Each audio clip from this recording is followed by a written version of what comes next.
오늘은 맥추감사주의를 맞이해서 소유인가 하나님인가, 소유인가 하나님인가 라는 주제를 가지고 우리 하나님 말씀 나누려고 합니다. 오랜만에 주제 설교를 좀 하려고 그러는데요.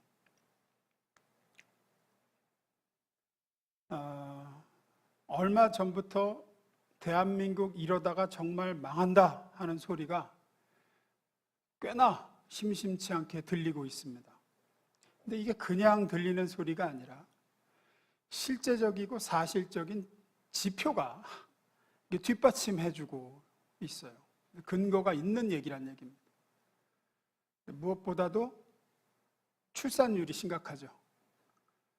여러분, 외국은 출산율이 2명 이하로 떨어지기만 해도 큰일이라고 다들 난립니다. 왜냐하면 남녀가 결혼을 해서 딱 2명을 낳으면 유지가 안 돼요. 조금씩 줍니다, 인구가. 왜냐하면 아이들이 성인이 될 때까지 또 그 사이에 일찍 사망하는 아이들도 있기 때문에 보통 2.5명은 되어야 인구가 유지된다, 이런 얘기가 있죠. 그래야 노령이 됐을 때 그 밑에 인구가 뒷받침돼주고 사회가 안정적으로 유지된다. 그래서 그 2명 이하로 떨어지면 심각하다, 이렇게 봅니다. 근데 우리나라가 지금 몇 명으로 기록되죠? 0.6명대까지 떨어졌습니다. 0.6명. 이거는 말이 안 되는 정도가 아니라 이거 욕도 안 나는 수치다, 이렇게 얘기합니다. 재앙이라 그러죠, 재앙.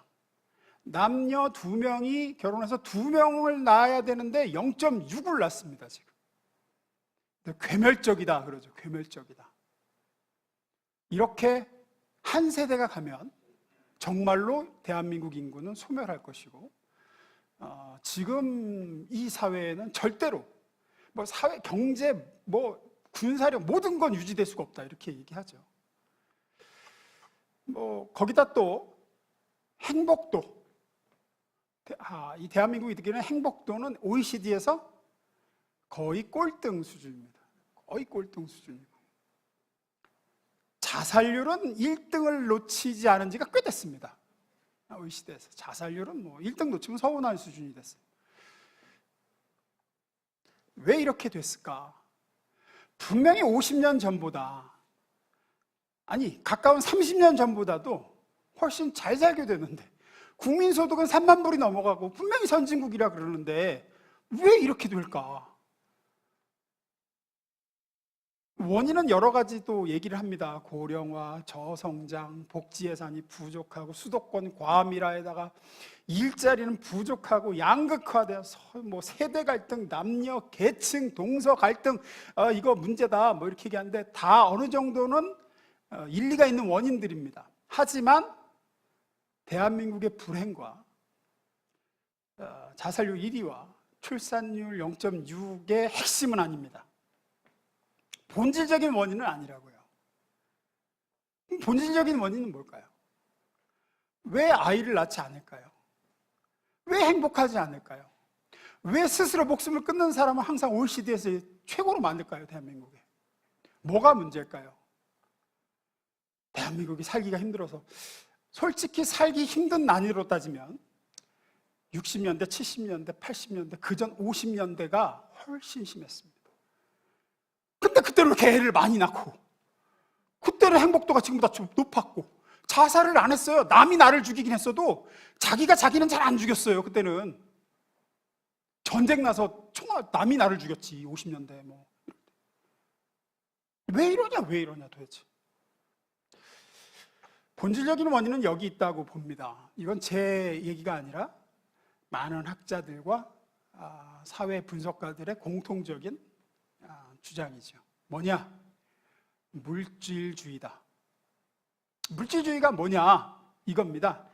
삶에서 가장 가치 있는 것은 바로 물질적인 풍요다라고 여기는 생각이에요. 다시 말씀드립니다. 물질주의가 대한민국의 불행과 이 모든 것의 가장 본질적이고 핵심적인 원인인데, 물질주의는 뭐냐?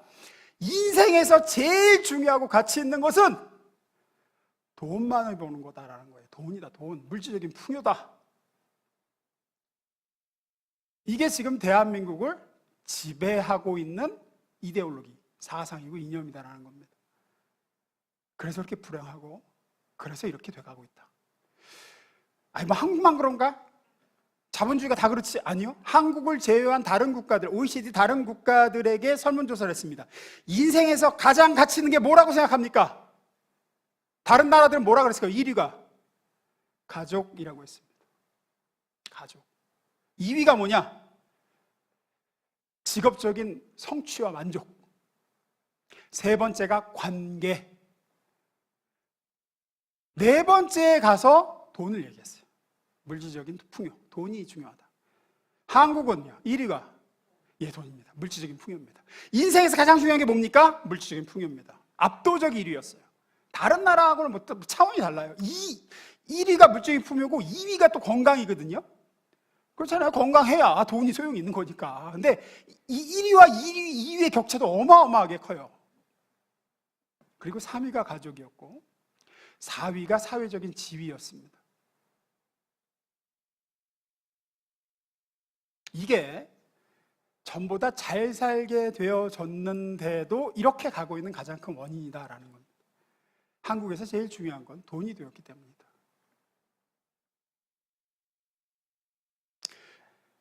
결국 어떻게 되느냐? 자연히 점점 세대가 거듭될수록 지금 세대는 책임과 부양을 기피하게 됩니다. 왜냐하면 책임과 부양에는 뭐가 들어요? 돈이 든단 말이에요. 예로 부모 부양의 책임이 자식에게 있다는 것에 동의합니까? 라는 질문에 2007년도에는 50%가 동의합니다 라고 했습니다. 2007년도의 기준에서 부모 부양의 책임이 자식에게 있다는 것에 동의합니까? 50%가 그렇다 했어요. 2007년도에. 재작년에 2022년도에 똑같은 질문을 했습니다. 부모 부양의 책임이 자식에게 있다는 말에 동의합니까? 얼마가 동의했을 것 같습니까? 21%가 동의했습니다. 80%는 그렇지 않다고 생각했어요. 자기가 알아서 살아야지 왜 자식이 부모를 부양해야 되는가? 중산층이 생각하는 적정 노후 생활비가 부부 기준, 부부 두 사람 기준 277만 원이라고 봤습니다. 이것도 뭐 좀 몇 년 전 기준이니까 지금은 조금 더 올라갔겠죠. 어쨌든 277만 원 정도 있으면 중산층이 생각할 때 노후 생활비로 이 정도는 있어야 살지 않겠는가 했단 말이에요. 예전 같으면 자녀를 많이 낳았으니까 적어도 셋, 많으면 6, 7, 8 낳고 그랬으니까 이 다자녀가 이게 뿜빠이를 해서 분담을 하면 이게 큰 부담 없이 부모를 이제 이렇게 할 수 있었단 말이에요. 근데 지금은 어떻습니까? 자녀가 많아야 둘, 하나. 아무리 작게 잡아도 자기가 월 100은 이제 드려야 노후 부모 생활비가 될 것 같거든? 아무리 작게 잡아도.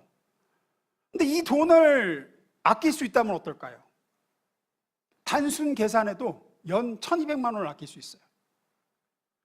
1200만 원이면 동남아 여행을 10번도 더 가고 일주일에 한 번씩 고급 오마카세를 먹고 5성급 호텔에서 호캉스를 즐길 수 있어요.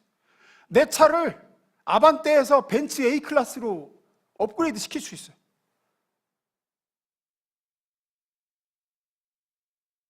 근데 이 모든 걸 100세까지, 아니 이제 100세도 넘어섰다 그러죠. 이제 곧 150세 시대가 온다.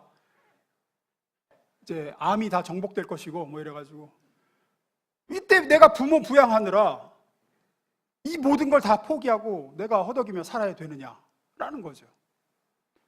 그래서 부모를 버리라는 얘기냐? 아니죠. 그 얘기가 아닙니다. 계산상 그렇다는 얘기예요. 자, 이런 논리는 이제 자녀에게도 적용이 돼요. 아이에게도. 점점 더 아이를 안 낳으려고 하고 못 키우는 이유도 이것과 크게 다르지 않습니다. 자녀 한 명당 양육비는 2021년도 기준 매달 72만 1,000원이 들었다 그럽니다.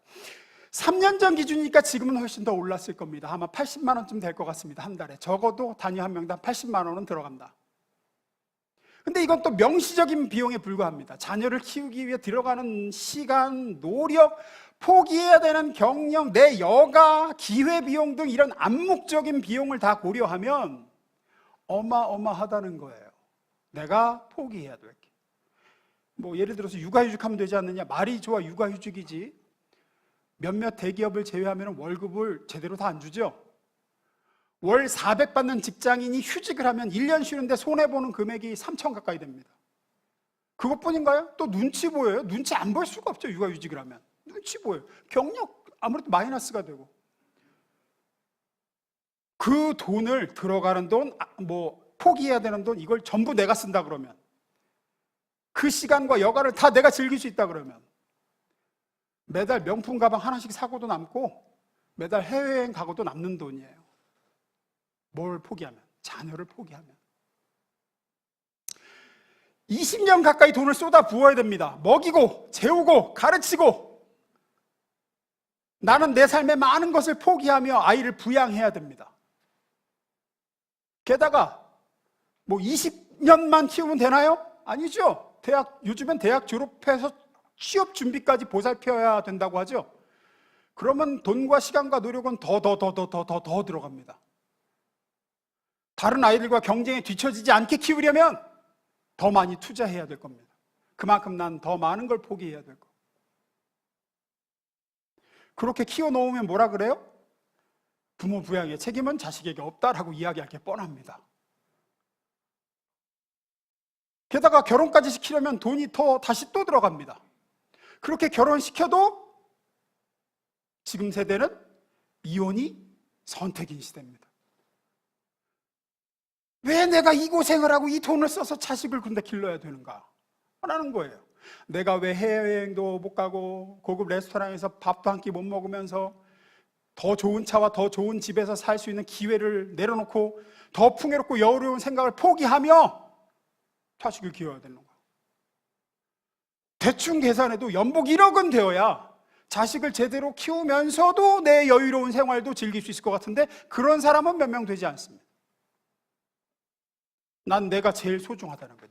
내가 제일 소중한데 이 좋은 걸 다 포기하고 부모를 부양하고 자식을 낳아 키우고 하면서 내 인생을 다 내던져야 되나? 지금 세대에게 그게 당연히 사람으로서의 도리고 말이야. 그게 사람 구실하는 거지. 이런 말은 통하지 않습니다. 이렇게 된 진짜 문제, 결국 핵심은 뭐냐? 엄마와 아빠와 아이, 가족을 부양하면서 내가 원하는 물질적인 풍요를 누리며 살 수 없다는 생각에서 이런 결론에 도달을 한다는 거예요. 대한민국 사회가. 앞서 말씀드린 대로 내 인생에서 제일 가치 있고 귀한 건 물질적인 풍요인데, 난 그것만 좀 포기하면 그 풍요를 누릴 수 있는데, 내가 부양과 책임 때문에 그걸 누릴 수 없다 그러면 나는 부양과 책임을 포기하겠다라고 나간다는 거죠. 이 책임만 좀 덜어내면, 아니 누구나 결혼도 하고 싶고 부모 호강도 시켜주고 싶고 자녀도 다 기르고 싶죠. 하지만 이걸 다 덕지덕지 추가하면 난 구질구질하게 살아야 되고 허덕허덕이며 살아야 돼요. 문제는 명확합니다. 물질주의입니다. 존재보다 소유를 중요하게 생각하고 물질적인 풍요와 돈이 가장 내 인생에서, 내 삶에서 소중하고 가치 있는 것으로 여기는 생각 때문이에요. 그런 가치관이 이 사회를, 이 대한민국을 지배하고 있기 때문입니다. 돈이 내 인생에 행복을 줄 수 있다. 바꿔 말해, 뭐가 내 인생의 행복이냐? 돈이에요, 돈. 무엇이 내게 만족을 줄 수 있느냐? 돈이에요.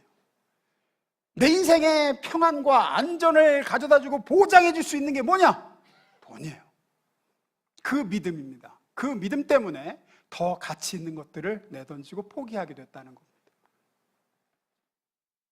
자, 그럼 여기에 대해서 이런 물질주의가 지배적인 이 세대 속에서 돈이 최우선의 가치이며 돈이 행복과 만족을 주며 돈이 나를 지켜준다는 믿는 그 믿음에 있는 이 시대에 하나님은 뭐라고 말씀하시는가?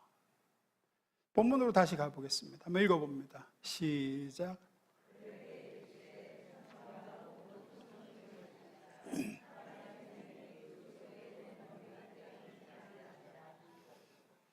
예수님이 하신 말씀이죠. 그들에게 이르시되 삶과 모든 탐심을 물리치라.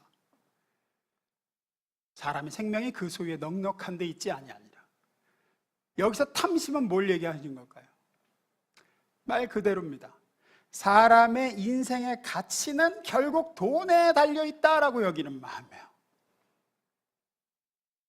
결국 돈이 영혼을 풍성해 할 수 있고, 돈이 인간을 행복하게 만들어주며, 돈이 인간에게 평안을 보장하는 것이다 라고 여기는 마음, 그걸 물리쳐라.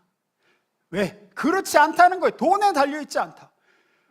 사람의 생명이, 그 사람의 인생이 소유에 넉넉한 데 있지 아니하니라 라고 말씀하시는 거예요.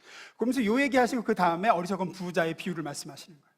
어떤 부자가 있는데 돈을 많이 벌어서 창고를 크게 주고 거기다가 돈을 쌓아놨는데, 하나님이 그날 저녁에 어리석은 자야, 내가 오늘 저녁에 네 생명을 취할 텐데 그러면 네가 벌어놓은 게 다 누구 거 될 것 같으냐, 이런 얘기가 나오지. 그러면서 예수님 말씀은 뭐예요? 돈에 달려있지 않고 하나님께 달려있어. 네가 행복하게 사는 거, 네 인생의 만족, 네가 너와 너 자녀의 그 안전은 돈이 보장해주지 못하고 하나님이 보장해 주신다.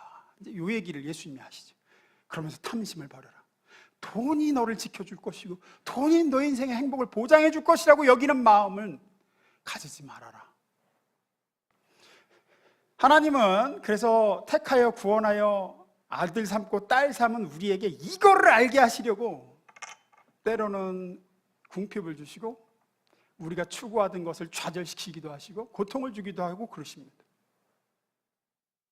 솔직히 우리 개인의 인생을 이렇게 따져보자면, 그래서 형통한 날보다 곤고한 날에 깨닫는 은혜와 복이 훨씬 많습니다.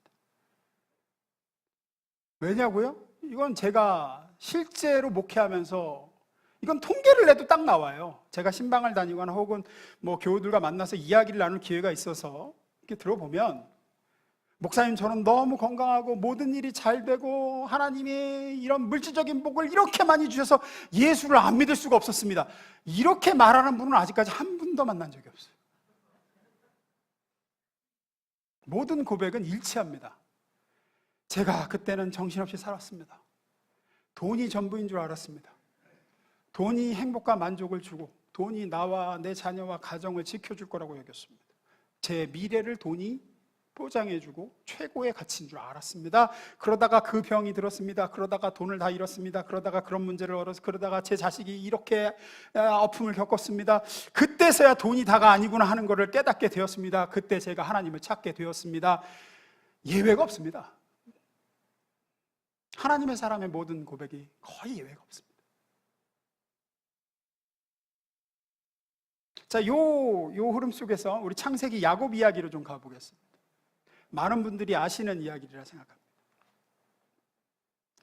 아브라함의 손자 이삭의 아들이죠. 야곱은 태어나기 전에 이미 하나님의 택함 받은 사람이었습니다. 성경은 그걸 일관되게 얘기하죠. 이미 뱃속에 야곱이 있을 때부터 하나님이 내가 야곱을 택하였다. 큰 자가 작은 자를 섬길 것이다. 아우가 형보다 크게 될 것이다. 그래서 동생인 야곱이 형 에서보다 더 크게 될 것이고, 하나님이 야곱을 택했다. 심지어 로마서에는 내가 야곱을 사랑하고 에서를 미워했다, 이렇게까지 표현합니다.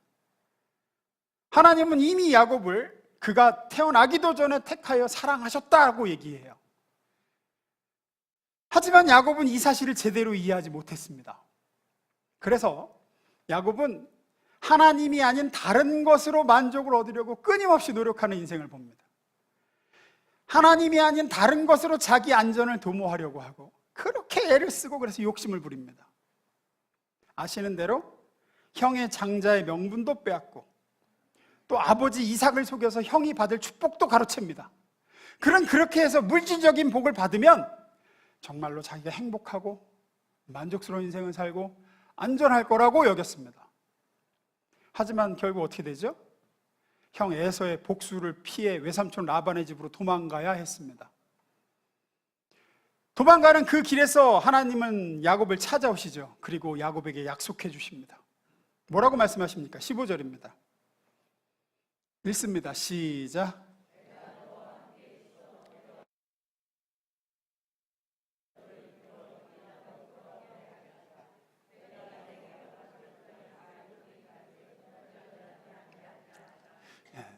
쉽게 말해, 야곱아, 네가 그렇게 추구하고 있는 그런 것들이 너를 지켜주는 게 아니라 내가 너를 지켜줄 거야. 내가 너에게 계획하고 약속한 모든 것을 이루기까지 난 너를 떠나지 않고 너와 함께 할 것이다. 너는 결국 다시 돌아오게 될 거야. 하나님의 이런 약속과 보장을 해주세요. 그럼에도 야곱은 하나님을 온전히 믿지 못합니다. 외삼촌 라반의 집, 하란에 있는 외삼촌의 집에서 20년 동안 속이기도 하고 속기도 하며 고생합니다.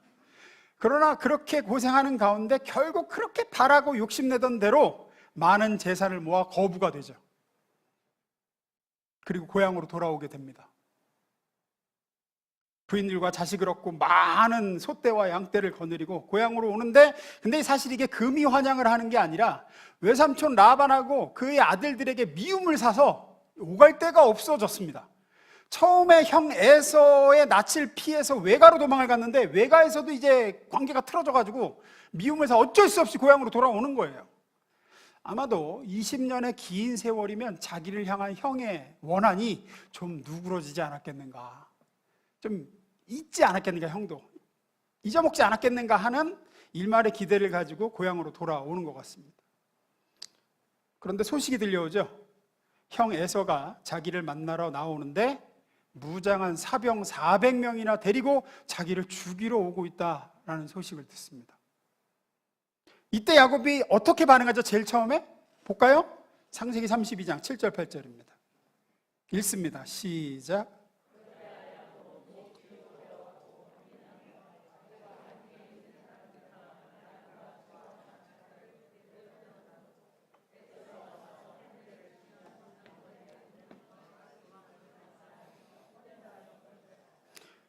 잘 보십시오. 야곱이 지금 제일 먼저 이 위기 가운데 지키려고 하는 게 뭡니까? 재산이에요. 재물입니다. 왜? 야곱에게 가장 소중한 건 이 재산이에요. 내가 이걸 어떻게 모았는데. 왜? 이 재산이 나를 지켜주고 내 인생을 보장해주고 내 인생의 행복과 만족을 줄 거라고 믿고 있기 때문입니다. 그래서 이 재산을 어떻게든 지켜야 되지만 다 지킬 수 없으면 절반이라도 건져야죠. 절반이라도. 그래서 두 때로 나눕니다. 그리고 한 때를 야복강 건너편 에서가 오는 쪽으로 먼저 보내는 거죠. 그래서 에서가 와서 이거를 치면서 취하고 막 하면은 그때 자기는 나머지 절반 가지고 튀겠다는 거죠. 심지어 처자식도 자기보다 앞세워 이 앞선 때하고 같이 보내죠. 32장 22절입니다. 제가 있습니다. 야곱은 밤에 일어나 두 아내와 두 여종과 그 11 아들을 인도하여 야복 나루를 건너게 하였다. 그리고 야곱은 혼자 뒤떨어져 있었다. 왜? 여차하면 튀려고. 여차하면 튀려고. 지금 가족보다도 지금 뭐가 우선인 거죠? 재산과 내가 우선이야. 내가 우선. 아마 이렇게 생각한 것 같아요. 처자식이야. 돈만 있으면 새 장가 들고 다시 얻어서 다시 꾸리면 되는 거지. 하지만 재산은 이루면 끝이야. 이런 생각을 하는 것 같아요. 그렇게나 사랑해서 14년이나 머슴살이 하면서 얻은 라헬도 예외 없어. 먼저 가. 내가 금방 뒤따라갈 테니까 먼저 가. 그렇게 차례차례 야복강 나루를 건너보내고 자기만 혼자 남아 있습니다. 남은 재산을 움켜쥔 채 홀로 밤이 새도록 고민하고 서성이고 초조해하고 하는 그때에 비로소 하나님이 찾아오시죠. 이 야곱의 생애를 보시면 야곱을 향하신 이 하나님의 약속과 하나님의 계획과 정하신 뜻이 이루어지긴 이루어지는데 어떻게 이루어진가를 우리가 볼 수 있어요. 강요나 조작에 의해서 이루어지는 게 아니라 야곱은 야곱의 고집을 부리고 하나님은 그런 야곱을 지켜보시며 기다리시다가 찾아와서 하나님의 고집을 또 부리시는 거예요. 두 고집이 충돌하는 모습이 나옵니다.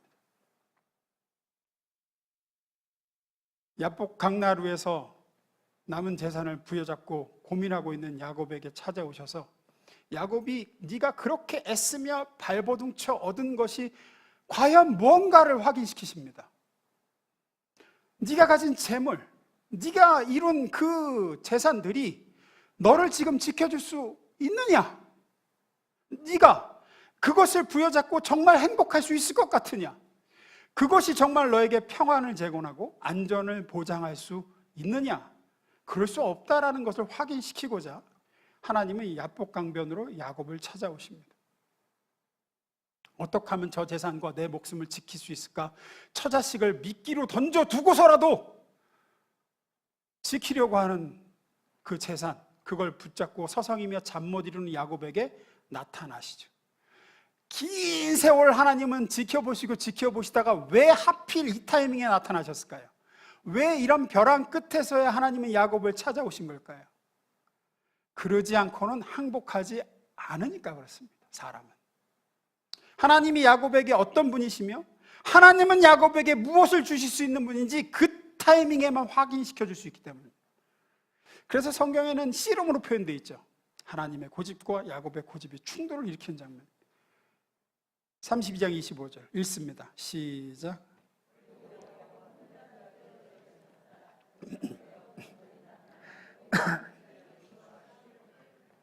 정확히 어떻게 씨름을 한 건지는 모르지만 성경은 씨름이라고 묘사합니다.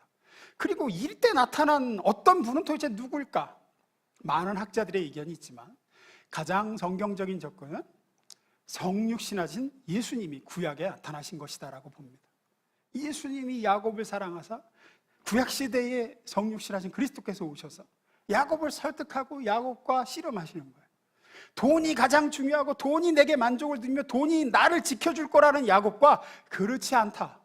지금의 너를 봐라. 돈이 네가 모은 재산이 무슨 소용이 있을 것 같으냐? 그게 너를 정말로 행복하게 해주고 너를 지켜줄 것 같으냐? 재산이 아니라 하나님이다 야곱아. 나 하나님만이 진정으로 널 지금 지켜줄 수 있으며 나 하나님만이 내 인생에 진정한 만족과 행복을 주는 존재다. 돈이 아니라 내가 너의 복이다. 그러니 돈을 붙들고 돈을 끌어안지 말고 나를 붙들고 나를 바라보고 나를 의지해야 된다. 돈과 재물을 섬기지 말고 나를 섬겨라. 그래야 네가 진정으로 행복할 수 있다. 거기에 평안이 있으며 거기에 안전이 있다. 이 씨름을 하는 거죠. 밤새도록 씨름이 이어지다가 결국 새벽녘에 야곱은 항복합니다. 27절입니다. 그분은 동이 밝아오니 이제 그만 놓으라고 하지만 야곱은 자기에게 복을 빌어주지 않으면 놓아드릴 수 없다고 떼를 썼다. 잘 보십시오. 야곱이 뭘 움켜쥐고 있었습니까? 자기가 모은 양떼, 소떼, 재산을 움켜쥐고 있었죠. 그러나 지금은 누구를 움켜줍니까? 하나님을 움켜쥐고 놓지 않고 있습니다. 자신의 생명이, 자신의 안전이, 자기의 인생의 모든 것이 하나님께 달려있음을 고백하죠. 항복했습니다. 30절 야곱이 말했다. 당신의 이름이 무엇인지 가르쳐 주십시오. 그분은 내 이름은 무엇 때문에 물어보느냐 하고는 야곱에게 복을 빌어 주십니다. 31절 야곱은 내가 여기서 하나님을 대면하고도 목숨을 건졌구나 하면서 그곳 이름을 브니엘이라 불렀다. 브니엘은 내가 하나님을 봤다.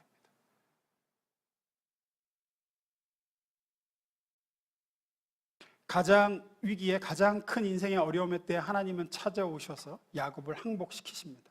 봐, 너는 물질적인 풍요가 네 인생을 책임져 줄 거라고 생각하고 너를 지켜주고 너를 행복하게 해줄 거라고 여겼지 아니지 않느냐. 하나님, 나 하나님만이 너에게 행복을 주시고 너의 인생을 책임지며 지켜줄 수 있다. 야곱은 거기에 동의하고 항복하죠. 그리고 하나님은 그를 축복합니다. 그리고 에서를 만납니다. 우리가 알다시피 극적인 화해를 하고 에서를 만나고 그리고 나서 이제 야곱이 가나안 땅에 정착하는 이야기를 짧게 성경은 이렇게 기록합니다. 18절 20절입니다. 읽습니다. 시작.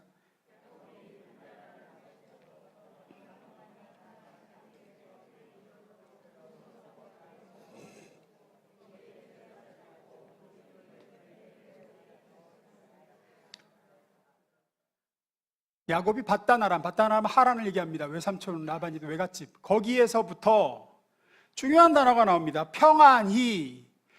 성경을 읽어보시면 야곱이 태어나서부터 인생 전체 지금까지 이 평안이라는 단어가 한 번도 나오잖아요. 야곱은 자기 욕심으로 뭘 이루기도 하고 뭐 성취도 하고 재산도 벌고 하는데 평안한 적은 한 번도 없었습니다. 늘 노심초사하고 막 쫓기고 뭐 속였다가 들통나 튀고 뭐 일은 되는데 평안한 적은 없어요. 근데 여기 처음으로 평안이라는 단어가 등장합니다. 야곱이 하나님께 항복하고 돈이 아니라 하나님을 자신의 하나님으로 삼고 난 다음에 처음으로 야곱은 평안히 가나안 땅 세겜 성읍에 이르러 그 성읍에 장막을 치고 정착했으며 또 야곱의 인생 처음으로 제단 쌓았다는 얘기가 나옵니다. 예배를 드려요. 하나님이 제 인생의 주인이시오, 목자시오. 제 인생은 하나님의 손에 있습니다. 그 무엇도 저를 지켜줄 수 없습니다. 하나님이 제 인생을 책임져 주시는 분이십니다. 돈이 아니라 하나님입니다 하고 경배합니다. 그리고 그 이름을 엘렐로헤 이스라엘이라고 불렀다 그러죠. 엘렐로헤 이스라엘은 하나님, 이스라엘의 하나님이라는 뜻입니다. 이스라엘은 야곱의 다른 이름이죠. 즉 하나님, 나의 하나님이라고 고백한 겁니다. 이때부터 야곱은 인생에서 위기와 어려움이 닥치면 예전처럼 돈을 붙잡는 게 아니라 하나님을 붙들고 구하고 하나님을 찾고 의지하죠. 하나님만이 내 인생을 책임질 수 있음을 고백합니다. 대표적인 게 베델이죠. 야곱이 세겜 땅에서 어려움 당하자 이렇게 얘기합니다. 35장 3절 제가 했습니다. 우리가 일어나 베델로 올라가자. 내 환난 날에 내게 응답하시며 내가 가는 길에서 나와 함께 하신 하나님께 내가 거기서 제단을 쌓으려 하노라. 야곱은 위기 때마다 이러는 사람이 되죠. 훗날 애굽으로 내려갈 때도 그러고, 하나님은 이런 그의 하나님이 되사 야곱을 지키시고 보호하시고 인도하시고 결국 야곱의 노년에 보면 최고의 행복과 만족으로 그의 인생을 마무리 짓게 하십니다. 잃어버리고 죽은 줄 알았던 자기 아들 요셉이 총리가 되어 자기를 초청하고, 노년에 평안히 그 요셉의 복양을 받으며 이집트 땅에 살다가 마지막에는 지팡이에 의지하여 아들들을 축복하고 그리고 하나님께로 가죠.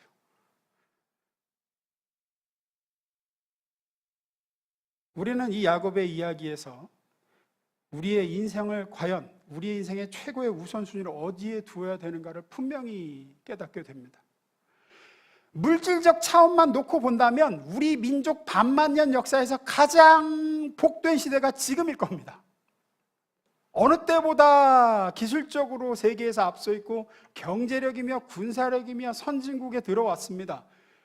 우리나라 반만 년 역사에서 세계 10위권에 들어온 적은 아마 지금이 유일할 겁니다. 이번에 제가 또 한 번 느꼈습니다. 한국 정말 잘 삽니다. 정말 살기 편합니다. 그래서 좀 어려운 데 한번 가보세요. 얼마나 여기가 살기 좋은지. 진짜 좋은 곳이에요. 이렇게 좋은 때가 있었나? 우리나라 단군 이래로.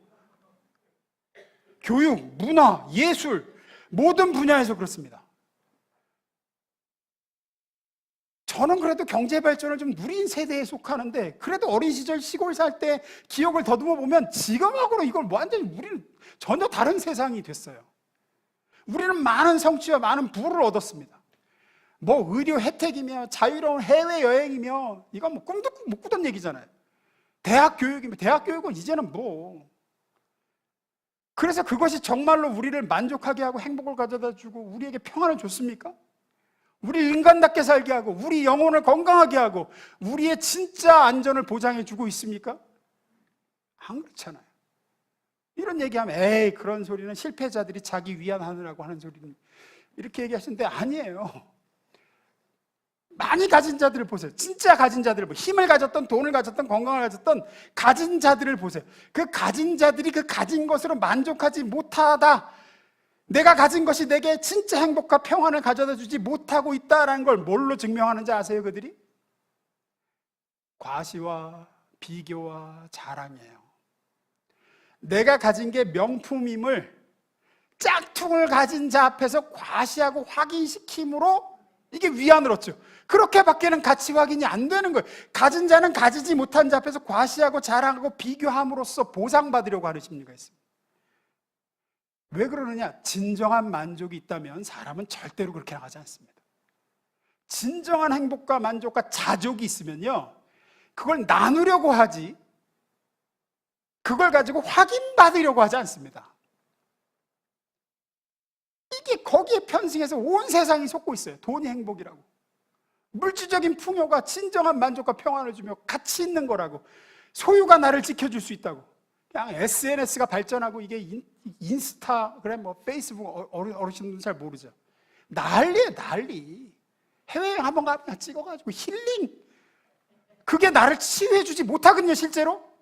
잠깐은 기쁘겠지. 그러나 그게 진짜로 내 영혼을 치유하지 못하는데, 그게 나를 치유한다고 하면서 모두를 속이고 과시하고 자랑하고 전부 그걸 믿고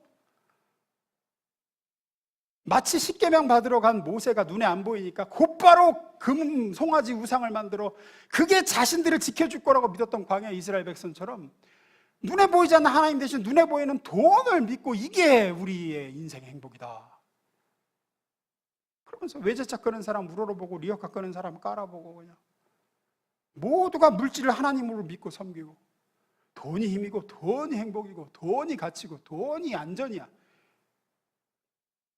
돈과 물질적인 풍요가 아무것도 아니라는 말이 아닙니다. 돈이 아무것도 아니다. 이것만큼 어리석고 위험한 생각도 없습니다.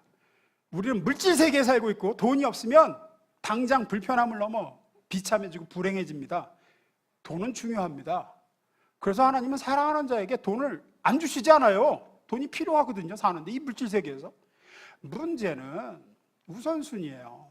누가 하나님이냐예요, 내 인생에. 너는 돈을 하나님으로 섬기며 돈이 네 인생을 책임지고 돈을 떠받들고 돈을 의지하고 돈을 믿느냐, 아니면 이 물질 세계를 창조하고 다스리시는 하나님, 그 하나님이 돈도 주시는 거고 그 하나님이 행복도 주시는 거고 그 하나님이 내 인생의 평안과 안전으로 책임지시는 분이다.